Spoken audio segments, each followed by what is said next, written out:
Hello? Yes, this is the Falcon speaking. Oh, Norma. I'm glad you called. Oh, you'll have to include me out tonight, Angel. I'm all jammed up. There's a party around who's been shown how to parlay a 2-bit pocket knife into a killing. So naturally, he's going to make a stab at it.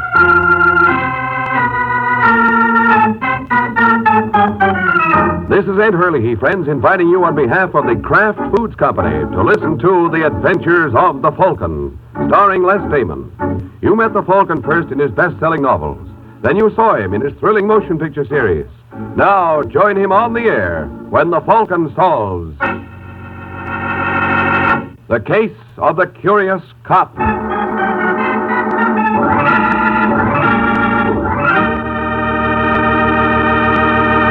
In just a moment, another thrilling adventure of the Falcon. But first, a word about an adventure you can have any day in the week, right in your own kitchen.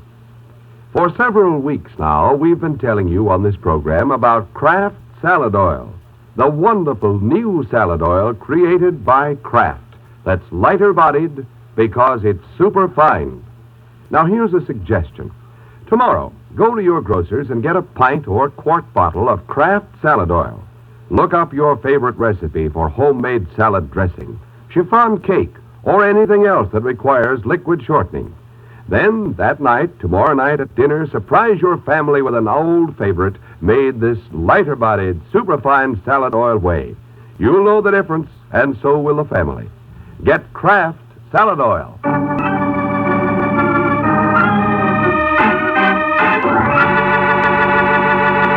And now, the case of the curious cop.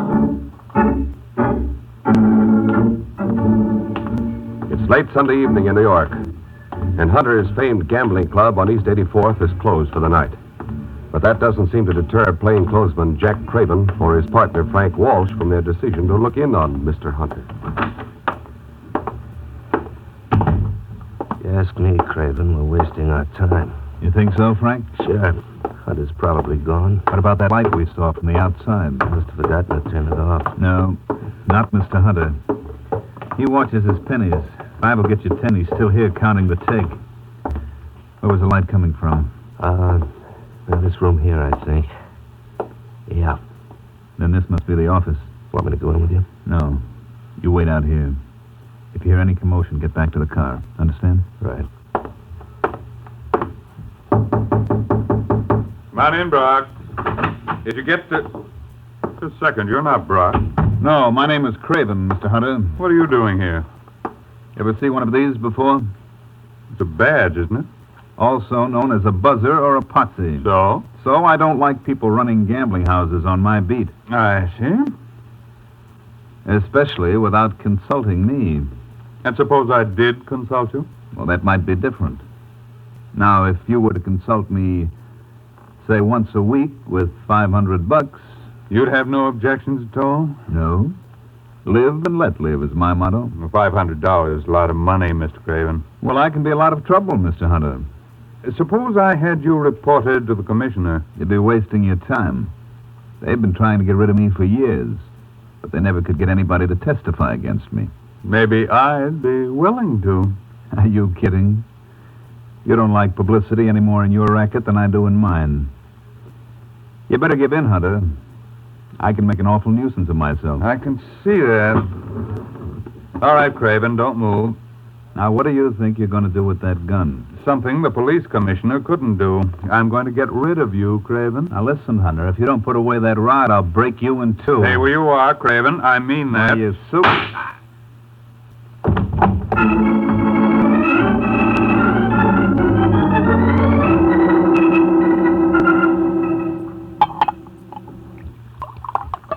Give me another bottle, Hazel. This one's gone. But Frank, Oh, for Pete's sake. Can a man get anything in his own home without a million arguments? Now get it. all right. Oh, wait.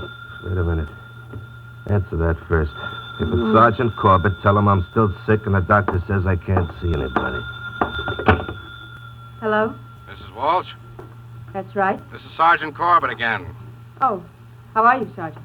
Can't complain. How's Frank? Just the same? Can I talk to him? I'm afraid not. He's asleep. Okay. Tell him I called, will you? I certainly will, Sergeant. Well, I think he's suspicious. so what? He can't prove anything. What's all this about, Frank? What's what all about? Why are you avoiding Corbett? Ever since the night Craven disappeared... I told you I didn't want to talk about that. But you were with him. I was not. Craven got out of a car to see somebody. He left me on Lexington and 84th. I never saw him after that. Then why did they suspend you from the force? Because they're a bunch of thick-headed jerks. Frank, you're not telling the truth. What are you calling me, a liar? All right, Hazel, so you want to know what happened to Craven, do you? Well, I'll tell you. He was murdered. No. Yes, now do you feel better? Who did it? I have no idea. Then how do you know he was murdered? I'm psychic. Frank, you've got to tell Sergeant Corbett. You're nuts. If you don't, they'll drop you from the force. Who cares? I do. What'll we live on? Don't you worry about that, Hazel. From now on, it's easy street. Then you do know who killed Craven. Yeah, that's right. I bet this party will appreciate me keeping my mouth shut. You're not thinking of blackmail. Well, what am I thinking of, baby? Where's my coat? No, I won't let you go. Get your hands off me, Hazel. No, Frank. I said get your hands off. Stop it, Frank. You're choking me. Frank.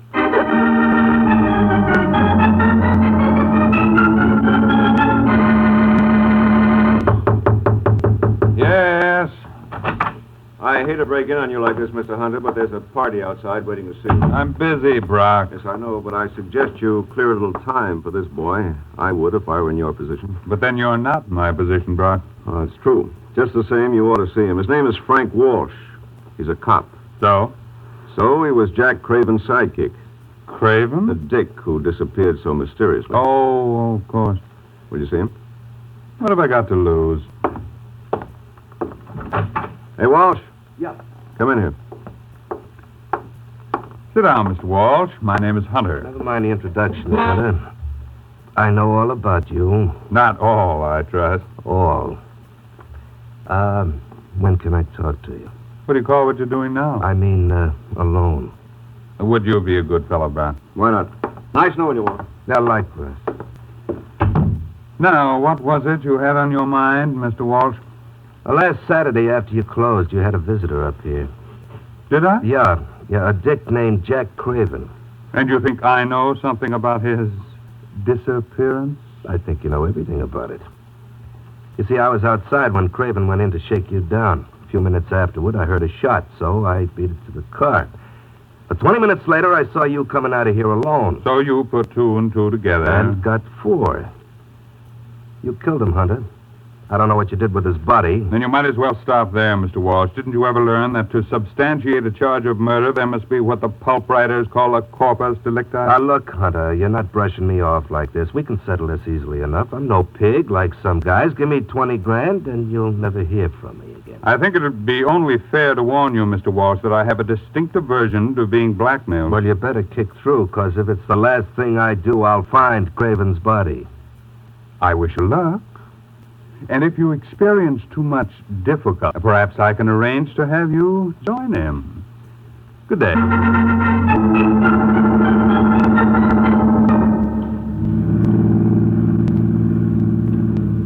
the matter, Sergeant? You look worried. I am, Mike. Still thinking about that Craven mess? Yeah, a cheap, rotten grafter. Well, if you ask me, you've heard the last of that cookie. I wouldn't be surprised if you were right. You think he's dead? I don't know. Maybe he skipped. Who knows? It's funny about Frank Walsh having a nervous breakdown so soon afterwards. Very funny. Turn right at the next corner. Where do you want to go? Over to see Frank Walsh. He lives a couple of blocks down. Didn't his wife tell you he's sick? Well, doctor's orders or not, I'm going to have a talk with that guy. Hey, hold it, Mike. Stop the car. What's the matter? Thought I saw something in the gutter. Back up.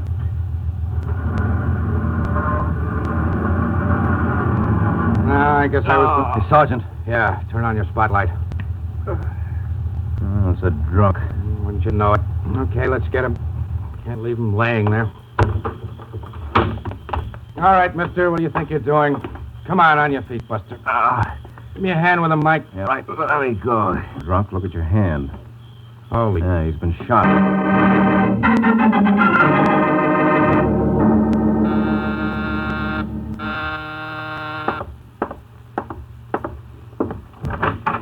Yes? I'm looking for Michael Waring, the Falcon. Well, you made it. What? But I bet it was pretty difficult. What do you mean? And you couldn't do much looking through that veil. Come on in. Thanks. Just make yourself... What's the trouble? Well, I was going to ask you to make yourself comfortable, but somehow I've got a feeling you don't quite trust me. I don't trust you? Why else would you carry a gun in your purse? What are you talking about? Well, don't tell me it's a compact, Angel, because nothing Elizabeth Arden ever turned out was shaped like that. Is that the gun that killed Frank Walsh? Killed Walsh? Yeah, your husband. You're crazy. Aren't you Hazel Walsh? No. Well, lift your veil. Well, Who told you who I was? it doesn't take an Einstein to figure that out. The police are looking for Hazel Walsh in connection with her husband's murder. So when a heavily veiled woman carrying a heater walks in on a private detective 12 hours later, the chances are she didn't come to consult him for pleasure. I didn't kill Frank, Mr. Waring. I was with Sergeant Corbett when we found him. He named you as his killer. I didn't do it. You had a motive. If you mean his insurance policy, No, I I'm not wouldn't... talking about money. According to Corbett, Frank's favorite indoor sport was bouncing you around. That's not true. Well, it'll be easy enough to prove. Look, Mr. Waring, I swear I didn't kill Frank. Well, you've got nothing to hide. Who are you calling? Sergeant Corbett. We're going over and have a talk with him. Put down that phone. Now, look, Mrs. Walsh, Put it down. if you want me to work for you... No, thanks. I've just changed my mind. Now, look, you're acting like a 6-year-old. Now, I'm going to call the police. And I say you're going to do nothing of the kind. Oh. See what I mean? Pleasant dreams, Mr. Waring.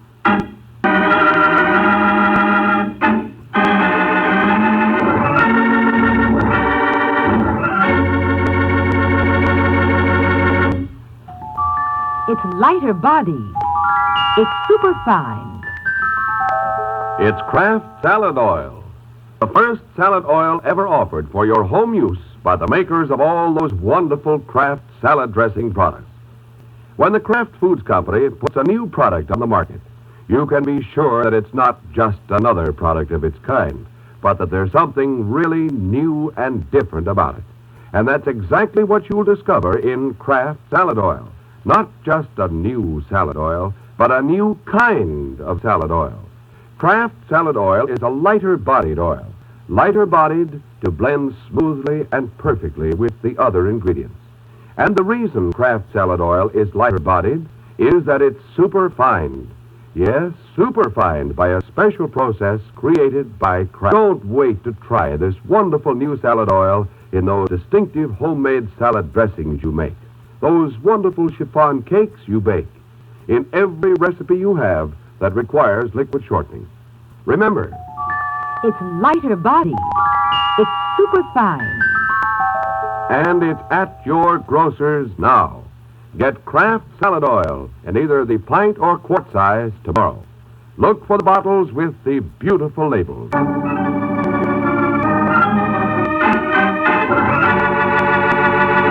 Now, back to the adventures of the Falcon. 3 hours have passed since Mike was lulled to sleep by Hazel Walsh.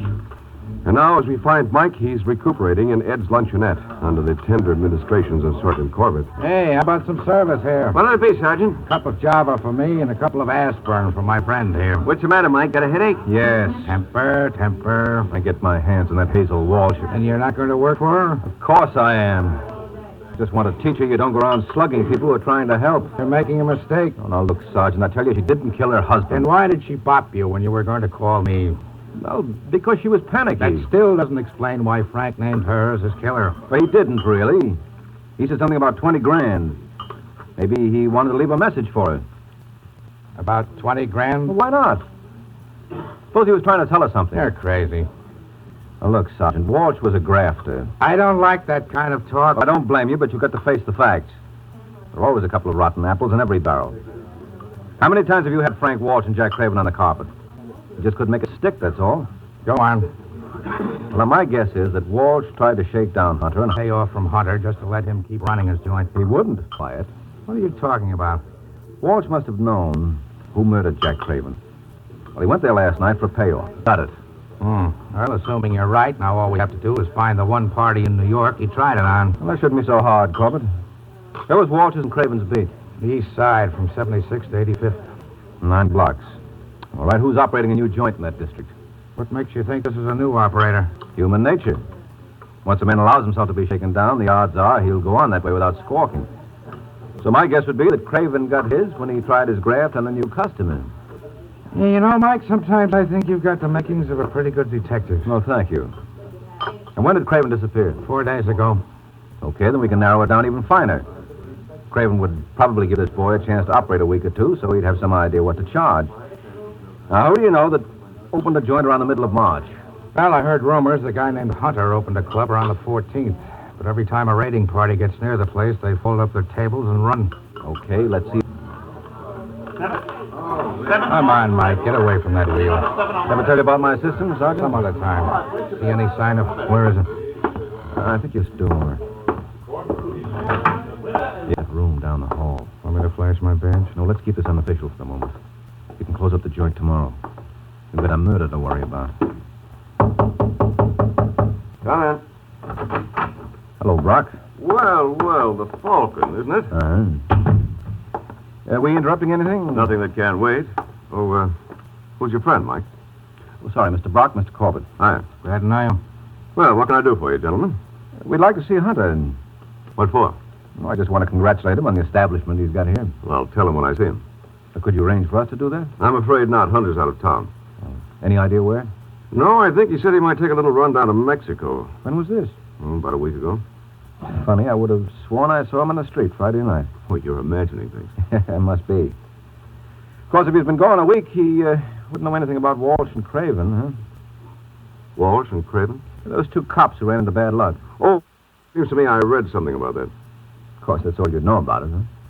Of course. Yeah. Well, thanks a lot, Brock. I'll be seeing you. Yes, do that. Coming, Corbett? Huh? Oh, sure. So long, Brock. Boy, you really handle that brilliantly. Shut up. Listen, Mike. Shut up and cover me in case anyone comes. You know, it's not polite to peek at keyholes. I know, but it can be awfully informative. What's he doing? Making a phone call. Who's he calling?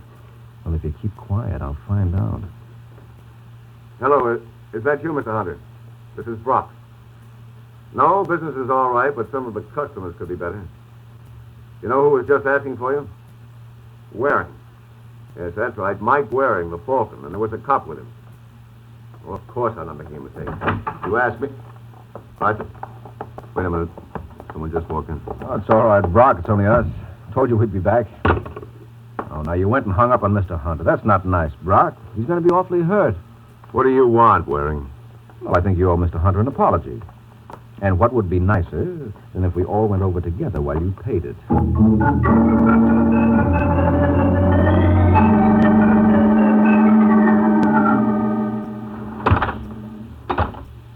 All right, Brock. What floor does Hunter live on? 4, but you won't find him there. That's right, Mike. We forgot. Hunter's down in Mexico. Okay, be smart. But I tell you, I wasn't speaking to him. Cut it out, Brock. We heard you as plain as could be. You're wrong. I was talking to a girlfriend of mine. Yes, whose name, by an odd coincidence, was Mr. Hunter.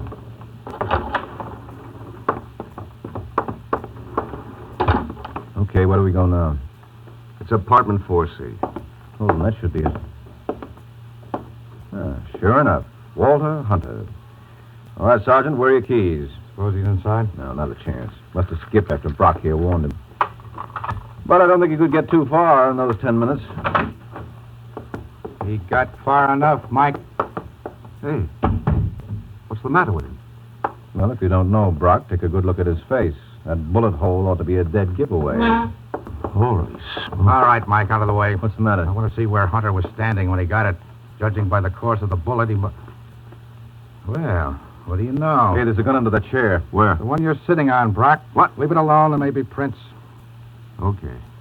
Isn't that a police special? Yeah, and I'll take even money that it's Frank Walsh's service revolver. His wife was awfully careless, Mike. Oh, now, don't tell me you think... What do you think? I don't know, but at least I'm not going around making wild guesses. How do you know it wasn't suicide? Are you kidding? Well, it could be. Don't talk like a chump. We had nothing on Hunter. Why should he blow his brains out? Well, why should Hazel Walsh do it for him? Maybe she figured that he knocked off her husband. Oh, then you admit she wasn't guilty of that. I admit nothing of the... Excuse me, gentlemen, but can I get a word in? What do you want, Brock? There's a hunk of paper under Hunter's leg. Oh? Never mind, Mike. I'll take care of that. Well, what is it? Give me a chance, will you? To whom it may concern, I killed Jack Craven and Frank Walsh. Huh? I should like my remains to be cremated. Walter Hunter. What do you say now, Sergeant? I say, don't me. There's someone at the door. Turn off the lights. There we are, Brock. Okay, pal, what do you want? Let go. Behave. Let go. I said behave. Turn on the lights, Mike. Fine. Crummy-looking bum. Hey. You know him? Yeah, and I wish I didn't. This is Detective Jack Craven. Jack Craven? Yeah, my long-lost buddy.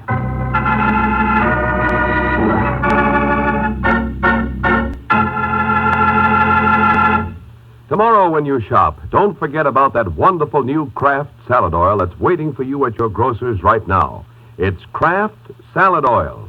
The salad oil that's lighter-bodied to blend perfectly with other ingredients.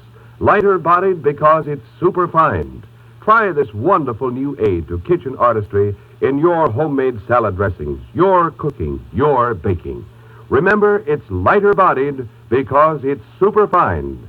Get Kraft Salad Oil. Look for the bottle with the beautiful label.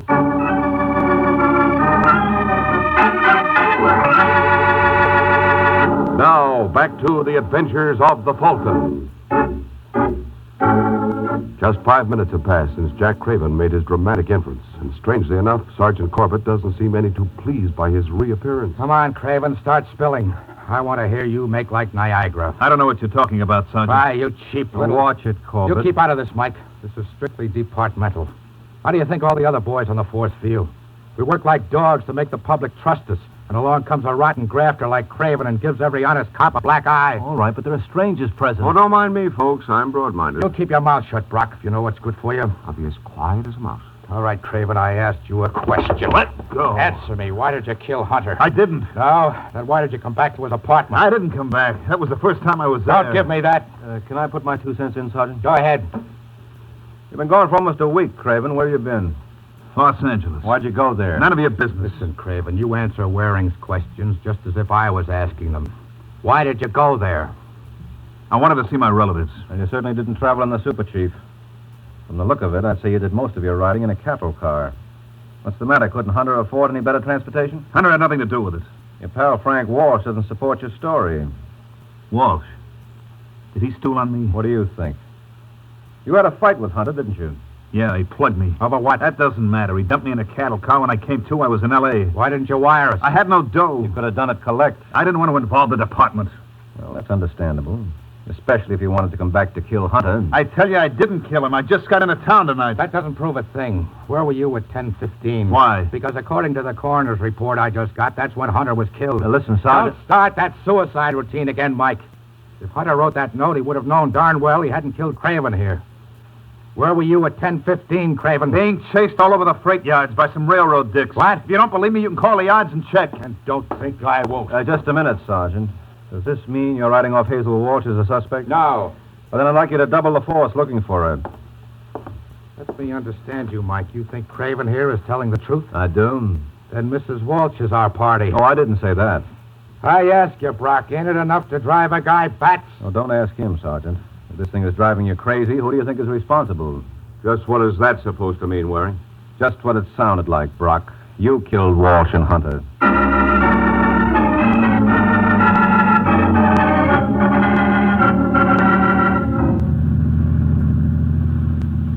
I don't know how I can ever repay you, Mike. Now, forget it, Hazel. I'm only glad it ended the way it did.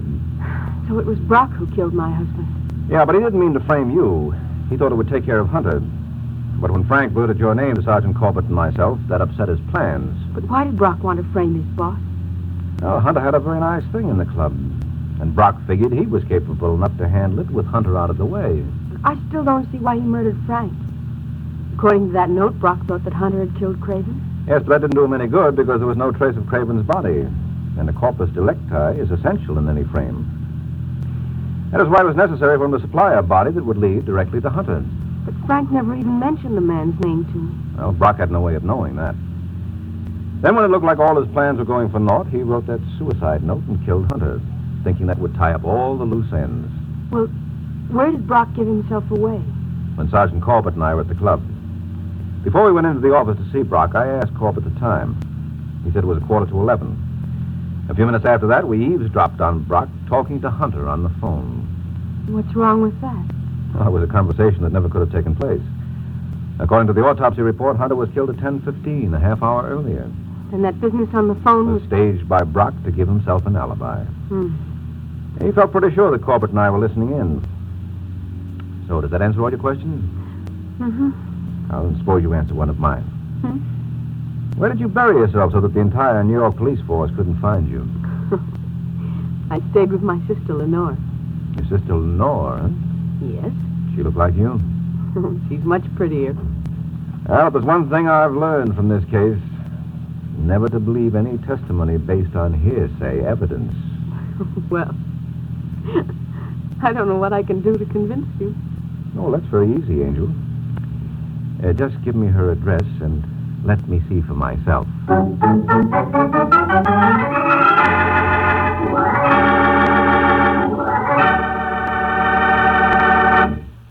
Folks, let's talk about enjoyment.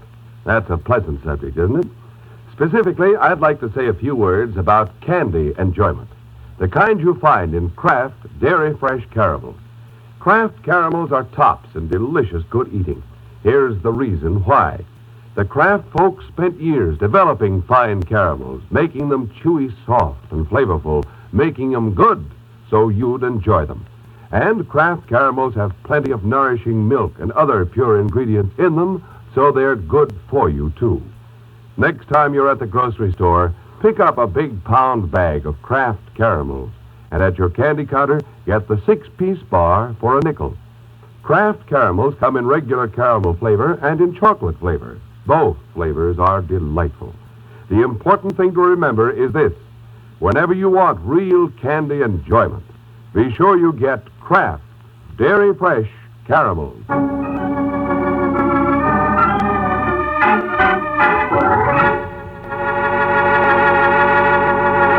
The Case of the Unwelcome Wife.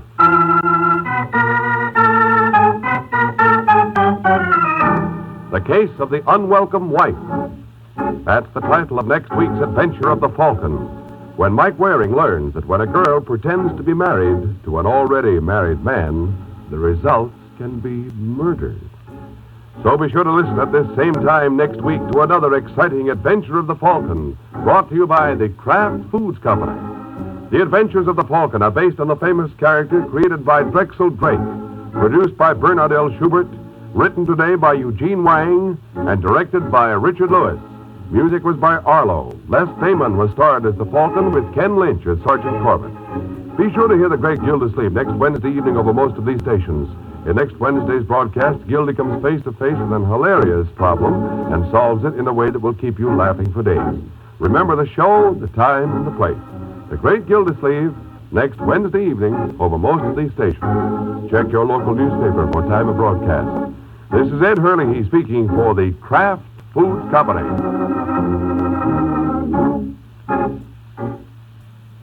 Raymond Massey and Shirley Booth star on Theater Guild tonight on NBC.